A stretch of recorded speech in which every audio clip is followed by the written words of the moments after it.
Tacherra. He is running for the Congressional District 16. He's out of Fresno. I've heard him speak several times, and he's a terrific guy. Johnny Tacherra.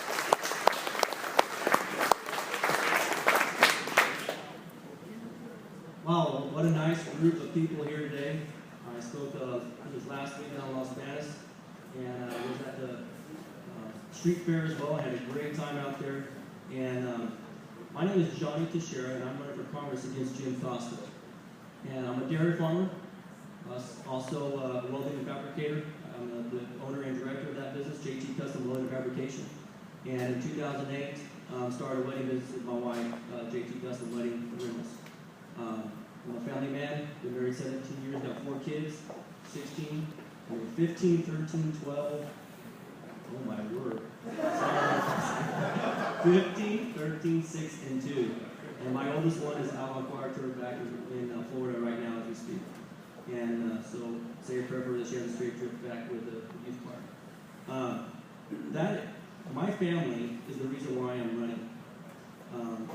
Back to September, I work on with a group called California Dairy Company, which represents dairymen and farmers. We lobby on farm policy and dairy policy back in Washington, D.C. and in Sacramento. And September 15th, when I was back in Jim Costa's office, and sitting down talking to him about the Dairy Security Act and what the concerns we had with it. Because it looked like it was going to pass the House. And we said, Jim, you know most of us dairymen are not for this. And he goes, you know what, Johnny? There was a couple of other gentlemen that were there with me. He plopped his feet up on his coffee table, looked at me, shook his hands at me, said, you know what, I had my tail handed to me in the last election, and I don't want to help you guys no more. And you know what, for a guy that says he's for farms and dairymen, and we represented a great group there, part of the National Farmers Union, the California Farmers Union, and CDC, that was a slap in my face. Especially when so many of us had supported him. I never supported him just because I could see eye to eye with him socially. When you call yourself a Christian, I think there's a certain set of morals you need to stand by, and that gentleman does not represent those at all. And when you see a family man that has 4 kids, you definitely know that he is a man that believes in pro-life. And when you got a man that is only rated at 20%, dismal 20% at that, from the pro-life, then you know we have a problem with this guy. And when he is in the same boat is for high-speed rail. And I have children that are going to be paying for this their lifetime and into my great-grandchildren's lifetime. I am totally against this. And it destroys farms and dairies of mine throughout California, through the Central Valley, which I've been born and raised here. We've been in the dairy since 1955 here in Fresno, California. And this will destroy the economic growth of what is in California. Farming is the major impact of California. I don't care what people say about it, where they think their food might come from. It comes from us, the farmer. It comes from us, the dairymen. We deal so much. When you guys want to talk about Agenda 21, we are at the forefront of that every day. We are bombarded with a stack of paper every month that we got to fill out. Regional water, air pollution, OSHA, and you name it down the line. Everybody's got their hands in it trying to think that we're making money hand over fist. When 2009, the 300 dairymen left California. Last year, over 254 businesses alone left California. You want to tell me this is a business-friendly state? No, it is not. And how can we get businesses back into California? Number one is less regulations. I am sick and tired of people trying to say that farmers and dairymen are destroying our ozone, destroying our environment, and we are the best stewards of our land. And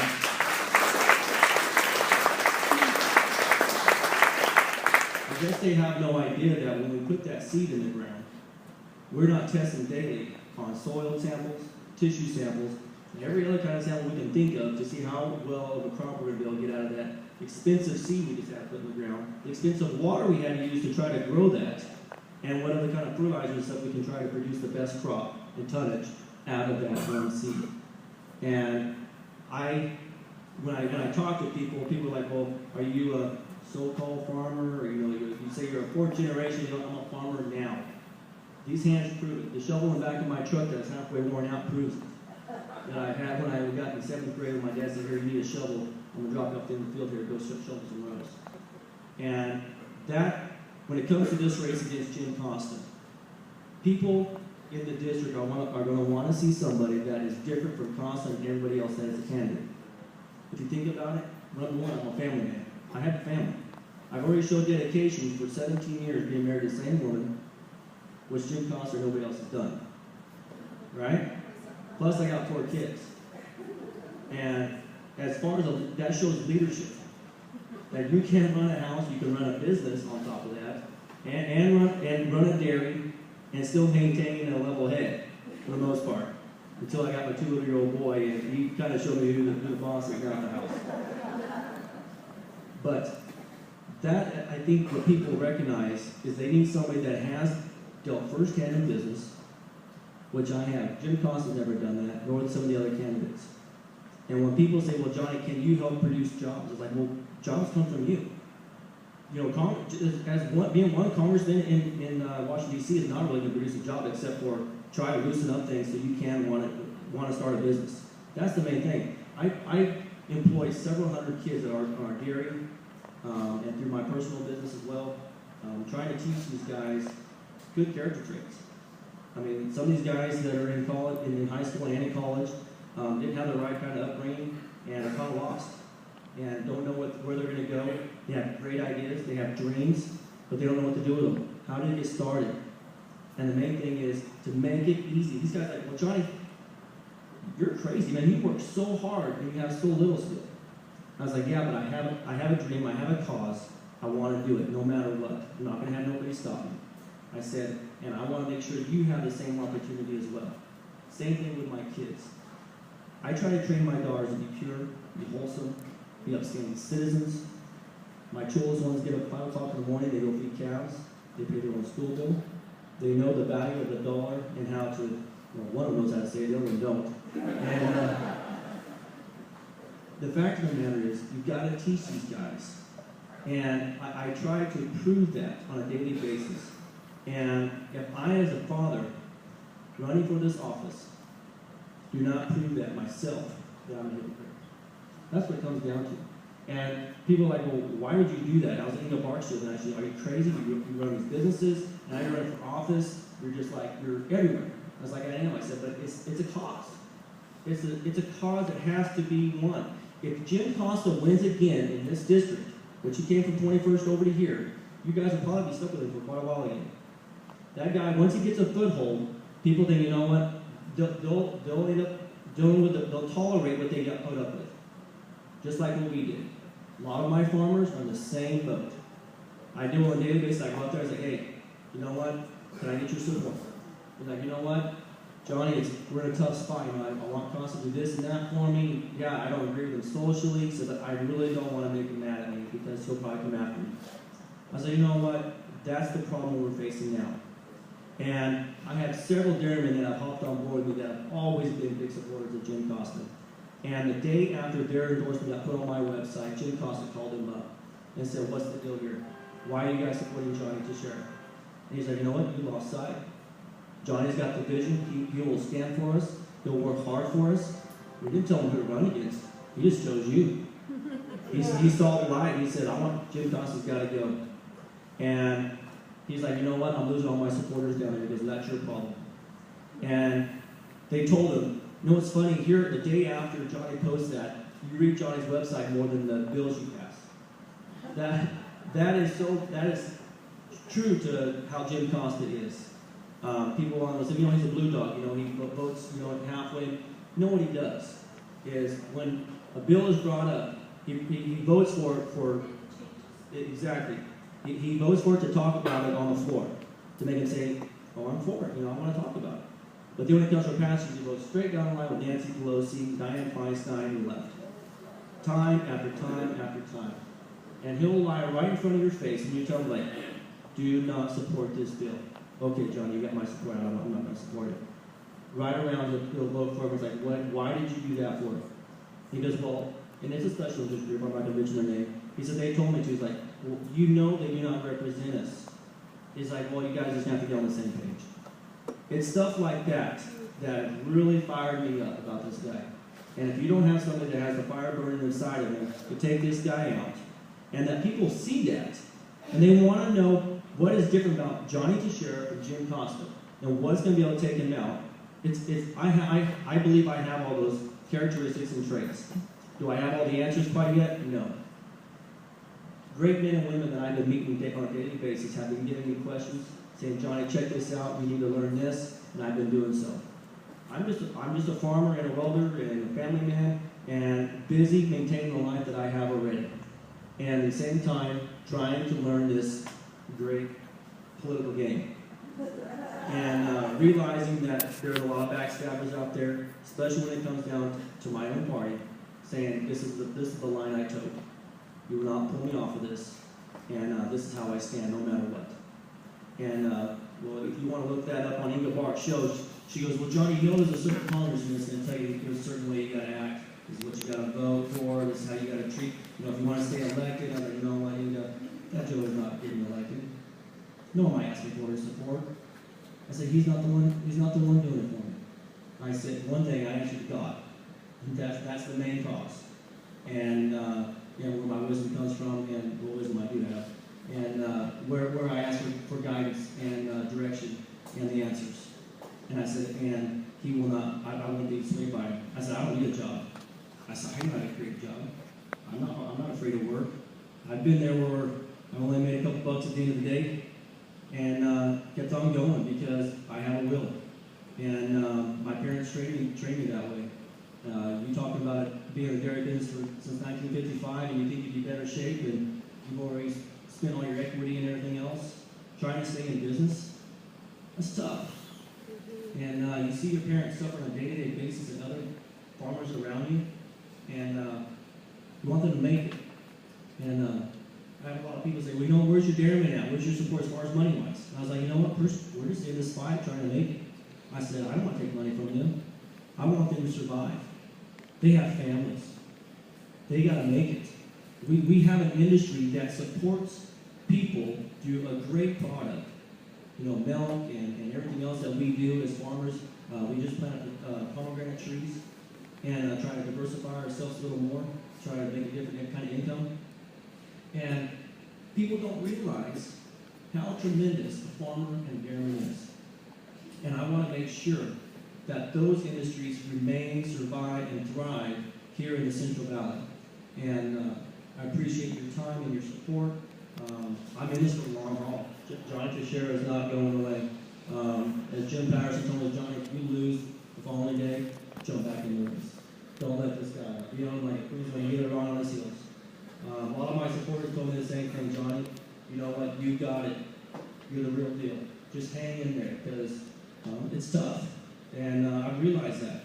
And but Johnny Tacherra is not going nowhere, and I'm ready for the fight, and I'm ready for people to inform me with the right kind of information, and just help me out. That's what it comes down to. Johnny Tacherra on his own don't have all the answers. There's no way. I mean, when I was back in Washington, I couldn't believe how many people walk the halls, and that congressman didn't know what was going on. He just comes up to him, hey, hands on paper, hey, this is the conversation we had in subcommittee. This is what we think you should do. Other than that, that's all he's going off of, and what people come into his office. So when you think next time, like, well, when somebody says, call your congressman, call your senator, it's true. There's people, if you get the right kind of voice, and you have somebody that can get you in and talk personally with your representative, it works for the most part, except for Jim Costa. But I won't be that kind of guy that's disconnected from you. And I think that's what people will realize once I'm in office. My wife hates it when I take on a new job because I give it all I got, and she's like, where are you at? You missed dinner. When it comes to 10 o'clock, where are you at? It's like, I got to get this job done. I told this gentleman, this is the time it's going to be done today. I got another gentleman tomorrow. Johnny Tacherra gives it his all no matter what until the job is done. So thank you so much for your time. If you've got any questions. It's not a piece of legislation. It is getting out into the public and telling them where jobs come from. Taxes. Make it easier on us. I mean, being a self-employed person, I see what my taxes bill and am really frustrated on a day-to-day basis. And when it comes to payroll taxes, I'm part of the NFIB, National Federation of Independent Business, and I do believe in their part, what they're working on as far as a holiday payroll tax. I am definitely in support of that, and I would see that would work greatly for small businesses, especially 99% of the economic GDP here in the United States is from small businesses. Over half of the workforce is from small businesses. And that is all about the part of the American Jobs 101 plan. It's hopefully being elected and being the gentleman that can go around and educate people where jobs come from. Because most of the time, they want to hear from a representative firsthand. They want to know exactly where he stands and what he can do. And a lot of people listen to that, especially young people, hopefully nowadays. It's about educating. And they need to know. They definitely need it right now.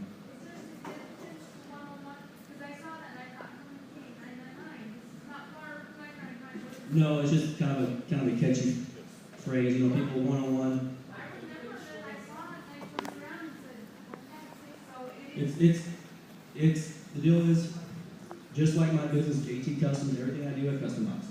So when it comes to my message, everything else, it's about catching people's attention. If it's tricking out anything else that I do or a piece of equipment that I build for somebody, it's about my message as well. What sets Johnny Tacherra apart from everybody else? It's my message. And then what is Johnny going to do with it? He's going to follow through with his message because he's a man of his word and he's a man that works tirelessly, unfortunately. And I'm feeling it today. Yes. Can you hear me? Yeah. My name is Michael, representing the great neighborhood of 25th Street in Merced, and I have a question for you. Yeah. I joined the Republican Party when I was in the Army about 20 years ago because they told me that they were the party that would stick to the Constitution and do what it says. I do not believe they have done so. Can you please enlighten me? I've never heard you speak before. This is my first introduction to you. Can you please tell me, how do you view the Constitution? Just give me a little bit of information about your personal views on it, because quite honestly, everybody who runs for office says they're going to support and defend the Constitution, and then they ignore it, or they look for loopholes, or they play it's a living, breathing document card. We can do whatever we want with it. So please indulge me. I know it's a very Constitution-friendly crowd here. Exactly. But please tell me exactly what you think. People are well endowed with the Constitution.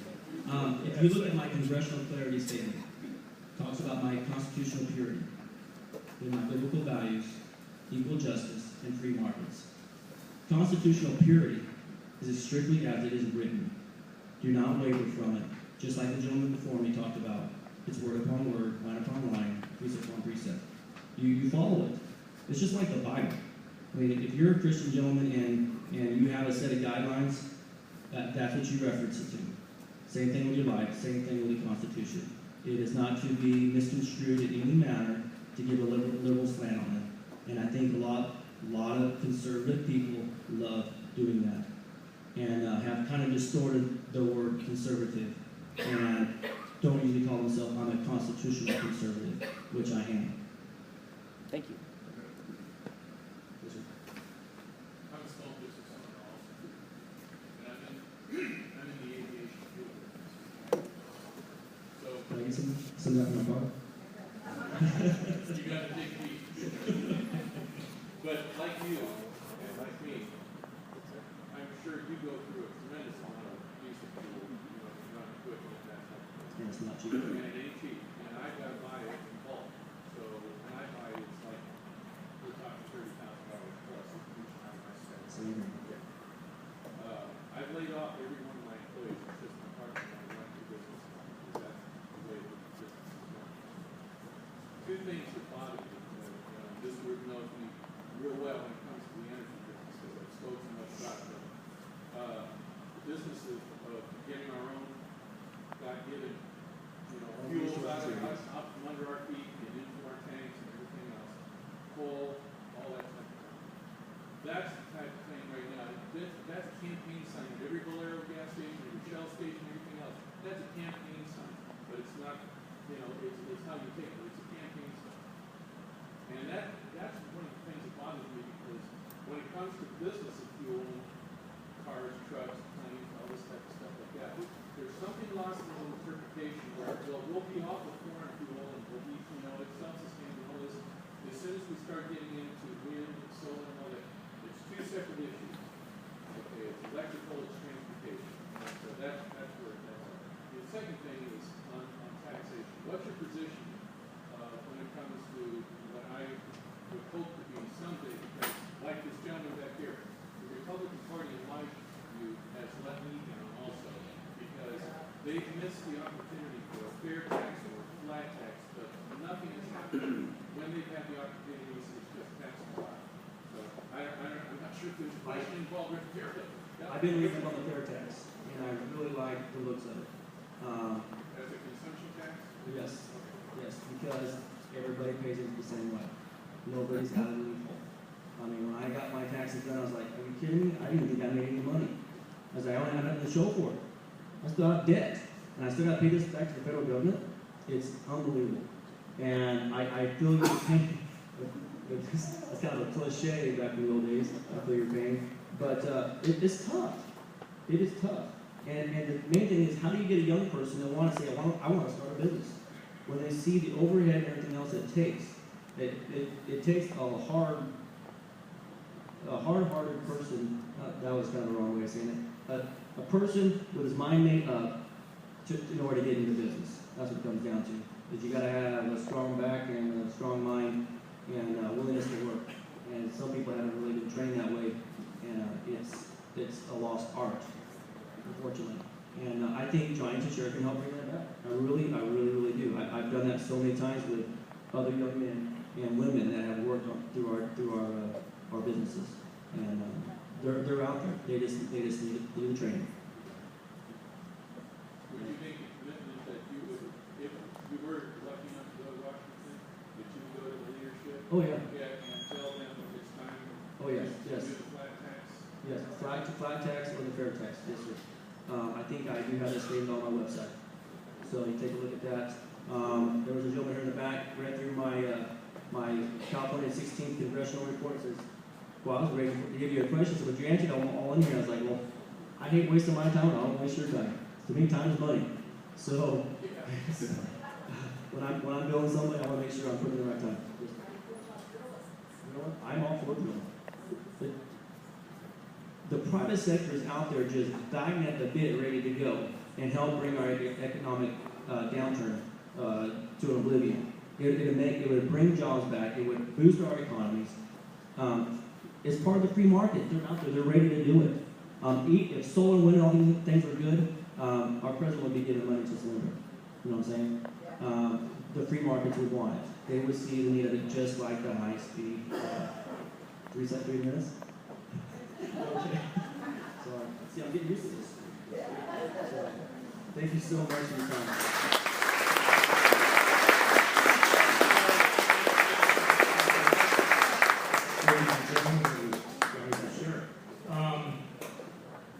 Okay.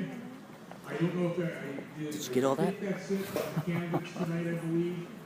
Dave, I think. Oh, Mike? Mark. Garcia. I'm sorry, Mark Garcia with, who's also running for Congressional District 16. You stuck in on it.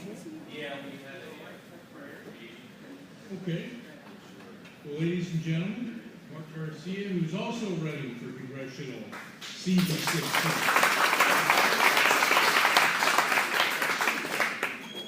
Hi, everyone. Thank you for coming out this evening. I know you all have a lot of other things that you'd rather do. Anyway, a little bit about myself. I'm your candidate.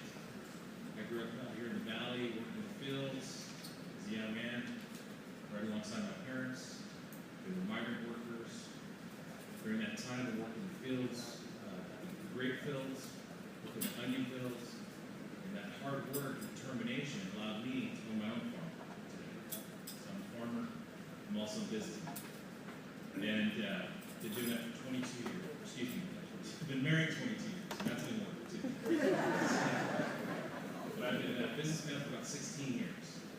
I have 4 children, one of 6 boys. And I decided to run for Congress. Congress because I've been able to achieve American dream. A lot of you know what that is. And to retain that, to hold on to it, for my children, for your children, that's my passion that's driving me. Get me to Congress, we need to fix Congress. They have no clue what's going on here in our valley. Obama doesn't come out and visit us, he doesn't care. Our representation, now with Cardozo, but I believe he resigned, so he's not going to even enter the race. More importantly, we've been left out in the cold. Our gas prices are Congressional district as well. Yeah, he's my running for daughter his district too. has to scrape her pennies for piggy just to make it work. Garcia. And it's just one of those things that breaks my heart to see these things. I used to scrape my pennies when my wife and I first got married, and we could go to the coast. You know, we had a little Volkswagen, but these days I don't think you can make it to your local harbors. So, just came out to introduce myself. If you guys have any questions, I'm happy to answer those. I will answer the high-speed rail answer your question. That's easy, that's a no. No. There's not enough money, there is no money for that. What we ought to do is just get all that money together, they were portion for it, put it in a shredder, at least we know it'll stop. This is a follow-up question. Last time I heard this story, illegal immigrants in jail for the federal bond. Well, my other business, I'm a bail bondsman, county, so well versed in that. So I'm well versed in the overcrowding needs of our district. In regards to the question here is about federal detainees that are immigrants, federal illegal immigrants being detained in local jails. So they would be out, be required to go back to court. If not, then you have the bond forfeited, so then therefore there's a fine that goes to the jail, which would eliminate two things. You would eliminate the overcrowding, you'd also have some monetary for the county. I guess the question is if they're illegal, why aren't they being deported? Well, that's because there are court systems and those things that are available to them that the entire system. So if you're elected to the federal office, you close our borders. If I'm elected to federal office, I would close them. I would not just close them, but I would tighten them. We need to secure our borders. We need to stop the bleeding. Then we can work on the problem that we have with the illegal immigrants out here. And it's just a simple fix. We can't even address that until we fix the problem. If you have a wound, then that wound needs to be dealt with. You can't worry about the scratch unless you get the wound taken care of.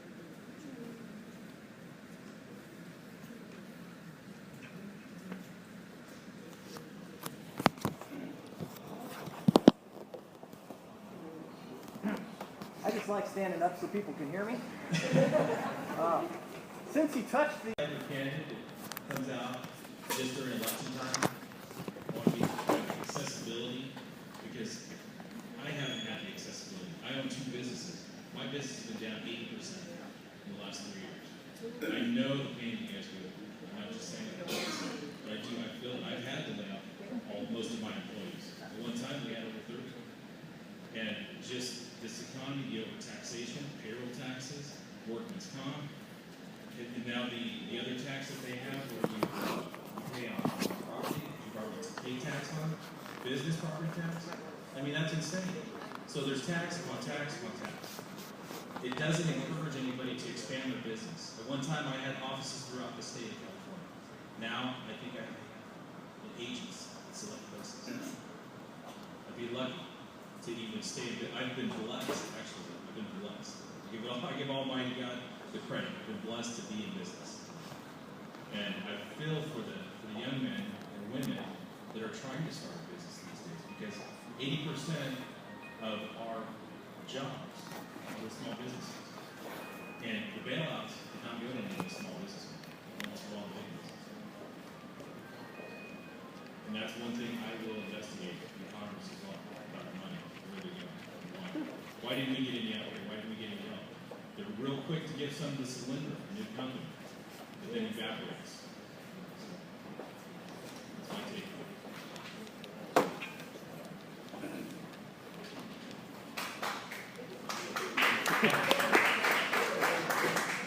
The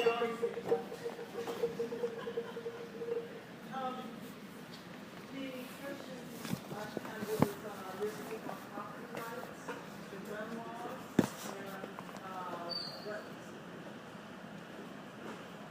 there we go. Property rights. Property rights should be sovereign to the people. I believe, if it doesn't, if it violates the Constitution, then it's wrong. I am a very conservative person when it comes to the Constitution. I believe that gun rights, yes, we should have the right to bear arms. That should not be taken away from us. In fact, I was pretty opinionated today with the sheriff in Stanislaus County. I was talking to someone about that because he had taken a lot of the CCWs away from bail agents just across the board. We go after people. We go after them and hunt them down when they don't go to court. And puts us in danger. And then now you have cutbacks with counties, with public safety. You live in the country, even if you live in the city, you should be allowed to have your weapon in your car to protect yourself because the criminals, they have their weapons. So yes. We get penalized for being illegal. They don't. They don't care.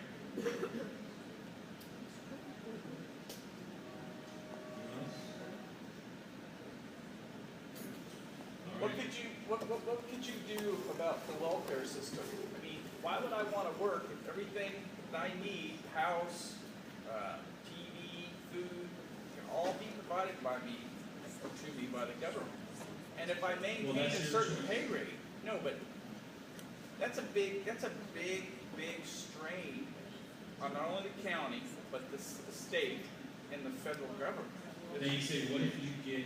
What could you tell me? What could you do to get a person off of that, though? I mean, people actually maintain and do everything they can to stay on that. Right, this is where I'm going. Everyone has some choices, right? The government has made it very easy for individuals to get on welfare, entitlements. Okay, let's just call it what it is. Now they give you credit cards to get on. Now, that is your choice. Whether you want to use that and suppress your God-given abilities, entrepreneurship, to get out there and suffer and create something, whether it be a lemonade stand or going out and creating some new idea. Those are suppressed when you are on that entitlement program. But to cut that off, yes, we can't afford to keep doing it. So you cut it off. I would cut it off. Best I could. If we continue to retain the House and we get the Senate, yes, I would cut that off. There's going to be, and not only am I just against Democrats, okay, but big government Republicans, okay. This Paul Ryan budget, it's not a success. This is a disaster. When you start calling that a success, then you shouldn't call yourself a Republican.